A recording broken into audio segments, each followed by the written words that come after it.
हंसना हमारे जीवन का एक महत्वपूर्ण हिस्सा है और हमारी हंसी को जो और सुंदरता देता है वो है हमारे दांत। और हमारे दांतों को सुरक्षित जो रखती है वो कंपनी अपना आईपीओ लेके आ रही है। दोस्तों, आज हम बात करेंगे एक डेंटल कंपनी के आईपीओ की और समझेंगे कि ये कंपनी कौन कौन से प्रोडक्ट बनाती है। साथ ही साथ देखेंगे कि इसका आईपीओ डिटेल क्या है, इसकी ग्रे मार्केट प्रीमियम क्या है और ये इंडिया के अलावा बाहर भी काम करती है या सिर्फ इंडिया में काम करती है। और साथ ही साथ देखेंगे कि इसके कॉम्पिटिटर्स के सामने इस कंपनी की जो वैल्यूएशन है वो महंगी है या सस्ती है, और हम इसके फाइनेंशियल्स भी देखेंगे। बट उससे पहले मैं हूं आपका दोस्त राजेंद्र सिंह गौड़, और यदि अगर अभी तक हमारा चैनल सब्सक्राइब नहीं किया तो चैनल सब्सक्राइब करना ना भूलें।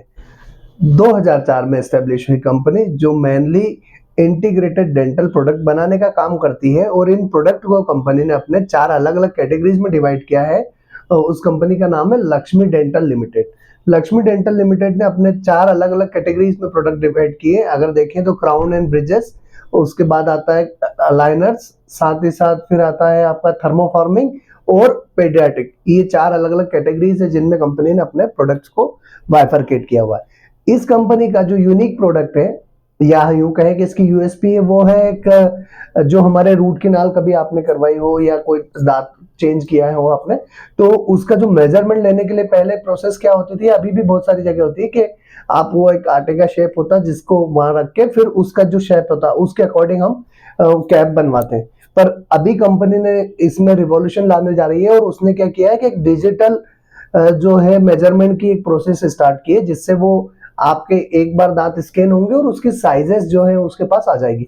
मान लीजिए आपको कोई दांत चेंज करवाना है तो कंपनी वो स्कैन करेगी और with in a minutes doctor जो है कंपनी को ये डायरेक्शन दे देगा कि भाई इस साइज का हमें कैप चाहिए। तो इससे एक तो क्या है कि उसकी इफिशियंसी बढ़ जाएगी, साथ ही साथ एरर ऑफ मार्जिन काफी कम हो जाएगा।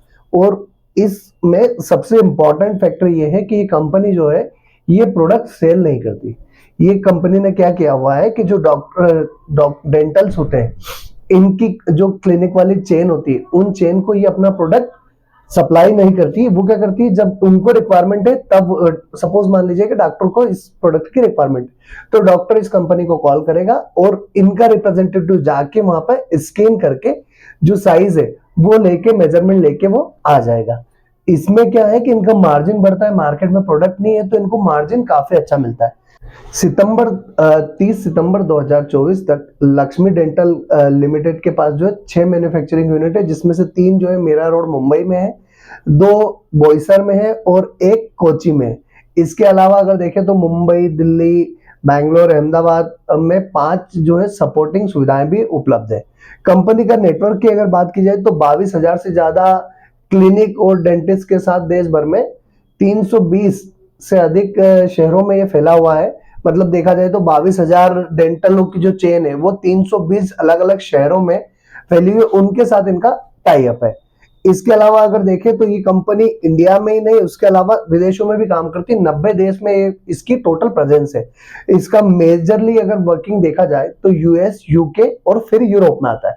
टोटल रेवेन्यू अगर देखी जाए सेपरेट, अगर रेवेन्यू को मैं वाइफरकेट करूं तो 65% रेवेन्यू इसकी जो है डोमेस्टिक से आती है और 35% रेवेन्यू जो आती है वो एक्सपोर्ट से आती है। उस 35 का जो 28% जो रेवेन्यू है वो यूएस और यूके से आती है। मतलब यूएस और यूके में मेजरली कंपनी काम करती है। और कंपनी की अगर वर्तमान में स्ट्रेंथ देखें एम्प्लॉय तो 2372 एम्प्लॉय है कंपनी के पास, और ये इसकी एक स्ट्रेंथ शो करता है। अब एक बार हम आईपीओ डिटेल की बात कर लेते हैं। तो 13 जनवरी के दिन ये आईपीओ ओपन होगा, 15 जनवरी तक आईपीओ खुला रहेगा। 2 रुपए फेस वैल्यू वाला शेयर है। 407 रुपए से 428 रुपए का प्राइस बैंड रहेगा। 698.06 करोड़ का टोटल आईपीओ साइज, जिसमें से सिर्फ 138 करोड़ का जो है फ्रेश इशू, बाकी 560.06 करोड़ का जो है ओएफएस है। इशू टाइप की बात करें तो बुक बिल्ड है, एनएससी बीएससी दोनों पे लिस्ट होगा। 10% रिटेल कोटा है, 75% क्यूआईबी कोटा और 15% एनआईए कोटा है। अब अगर हम देखें तो ये 20 जनवरी के दिन इस आईपीओ की लिस्टिंग होगी। अब एक लॉट में रिटेल का अगर मिनिमम इन्वेस्टमेंट देखें तो 33 शेयर के लिए अप्लाई कर सकते हैं आप 14,124 रुपए के लिए। वही रिटेल के लिए मैक्सिमम 14 लॉट में अप्लाई कर सकते हो 462 शेयर्स के लिए 1,97,736 रुपीज के लिए। स्मॉल एचएनआई की बात की जाए तो 15 लॉट के लिए 495 शेयर के लिए अप्लाई कर सकते हो 2,11,860 रुपए के लिए।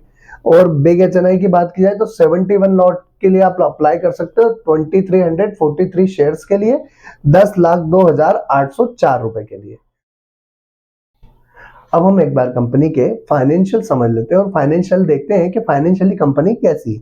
तो 138.07 करोड़ का जो है इसमें 2022 का इनका रेवेन्यू है, 2023 का 163.84 करोड़ का है, 2024 का 195.26 करोड़ का है और 117.99 करोड़ का जो रेवेन्यू है वो सितंबर 2024 तक है। एक्सपेंसेस की बात की जाए तो 143.40 करोड़ के 2022 के, 167.76 करोड़ का 2023 का और 186.66 करोड़ का जो है वो 2024 का है। 103.41 करोड़ के जो एक्सपेंसेस है इनके वो सितंबर 2024 तक कंपनी कर चुकी है। अब अगर प्रॉफिट आफ्टर टैक्स की बात की जाए 2022 में कंपनी जो है नेगेटिव नेटवर्थ के साथ थी, 18.68 करोड़ का नेट लॉस किया था कंपनी ने। वहीं 4.16 करोड़ का लॉस 2023 में था। 25.23 करोड़ का जो प्रॉफिट था वो 2024 में था और सितंबर 2024 तक 22.74 करोड़ का प्रॉफिट है। असेट्स की बात की जाए तो 102.75 करोड़ के 2022 की, 96.54 करोड़ 2023, 134.52 करोड़ 2024 और 158.22 करोड़ सितंबर 2024 तक। दोस्तों मैं इसकी मैनेजमेंट को सुन रहा था तो मैनेजमेंट का ये कहना था कि जो हमारे फाइनेंशियल जो है वो नेगेटिव इसलिए है 2022-23 की क्योंकि कोविड इम्पैक्ट था और जो इनके पास रिसोर्सेस या इनका जो एम्प्लॉय बेस था उसको इन्होंने कहीं भी डिसकंटिन्यू नहीं किया, तो इस कारण इनके ऊपर लाइबिलिटीज थी। और यूं भी अगर देखा जाए तो एक नई कंपनी है, एक नया कॉन्सेप्ट पे काम कर रही, तो शुरू में इनिशियली इन लोगों को प्रॉफिट थोड़ा सा कम ही होता है। बाकी जब एक बार सेटअप होता है कोई भी प्रोडक्ट तो उसके बाद प्रॉफिट काफी अच्छा आता है, जैसा हम 2024 और सितंबर 2024 दोनों में देख रहे हैं तो एक बड़ा प्रॉफिट निकल के आ रहा है। अब एक बार हम कंपनी की वैल्यूएशन समझ लेते हैं कि वैल्यूएशन वाइज कंपनी कैसी है।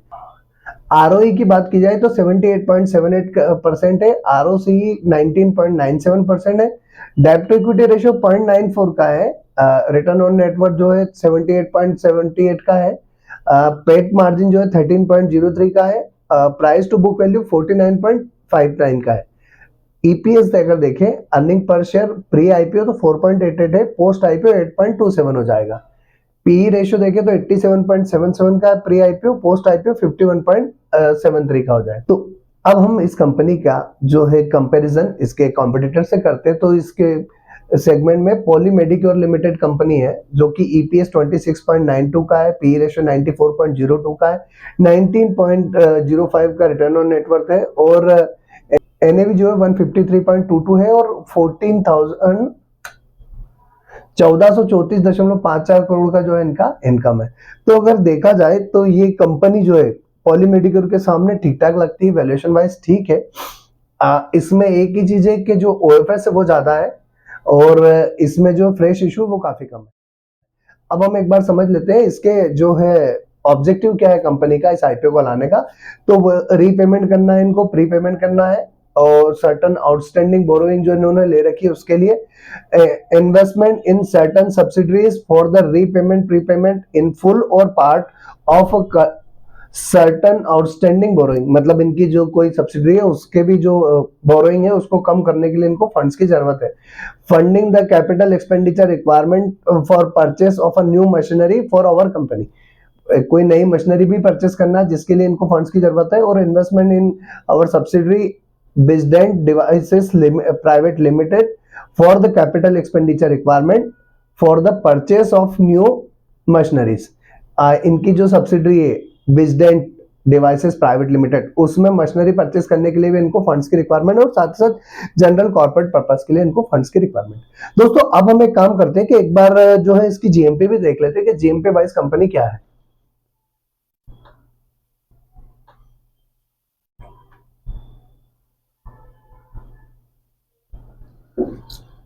दोस्तों अगर हम इसकी जीएमपी की बात करें तो 37% के आसपास की जीएमपी आ रही है। कंपनी का अगर बिजनेस मॉडल देखा जाए तो काफी अच्छा है, यूनिक प्रोडक्ट लेके आई है जिसकी डिमांड आने वाले समय में काफी बढ़ सकती है, और जब ये प्रोडक्ट अपने पीक पर रहेगा तो काफी अच्छी रिवेन्यू भी जनरेट कर सकता है, और साथ ही साथ रिस्क भी है कि अगर ये प्रोडक्ट फेल होता है तो लॉस के चांसेस भी बढ़ जाते हैं। बट दोस्तों इस आईपीओ में जैसे हमने अभी जीएमपी की बात की, तो सबसे पहले तो मैं आपको ये बता दूं कि जीएमपी किसी भी तरीके से जो है किसी भी आईपीओ को एनालाइज करने का तरीका नहीं। हम इससे टेंटेटिवली एक अंदाजा लगा सकते हैं कि हाँ इस रेट के आसपास शायद लिस्टिंग हो सकती है, बाकी कोई फिक्स नहीं है कि 37% की जीएमपी है तो आप आईपीओ में अप्लाई करें, आपको अलॉटमेंट आएगा और आपको 37% ऊपर ही लिस्टिंग होगी, ऐसा बिल्कुल भी संभव नहीं है। और दोस्तों इस आईपीओ में फिलहाल मैं एंकर लिस्ट का और वेट करूंगा, बाकी मुझे आईपीओ ठीक लगता है, इसमें अप्लाई भी किया जा सकता है, पर मैं एंकर लिस्ट आने के बाद और फर्स्ट डे के सब्सक्रिप्शन के बाद ही इस आईपीओ में अप्लाई करूंगा। आप क्या करने वाले हैं कमेंट करके कमेंट जरूर बताइएगा, और साथ ही साथ इस आईपीओ में मेरी राय के बिहाफ पे आप अपना निवेश ना करें, अपने जो एनालिस्ट हैं उनसे कोऑर्डिनेट करने के बाद या और अदर रिसोर्सेज से इंफॉर्मेशन गैदर करने के बाद ही आप इस आईपीओ में अप्लाई या नॉट अप्लाई करने का डिसीजन लीजिएगा।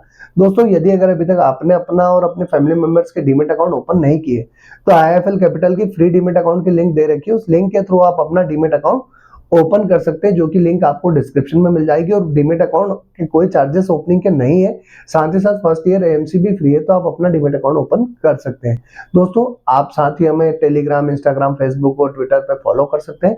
और ये वीडियो अगर आपको अच्छा लगा हो, आपको वैल्यूएबल लगा हो कि जो हमने टाइम आपका लिया या हमने जो इसमें टाइम इन्वेस्ट किया, तो इस वीडियो को लाइक, शेयर और कमेंट जरूर कीजिएगा, और दोस्तों अपने दोस्तों के साथ शेयर भी कीजिएगा। और यदि अगर अभी तक हमारा चैनल सब्सक्राइब नहीं किया तो चैनल तो सब्सक्राइब कर ही लीजिएगा, ताकि आने वाले समय में और अच्छे अच्छे वीडियो आपके सामने आ सके। तो आज के लिए इतना ही, जय श्री राम, फिर मिलते हैं अगले वीडियो में।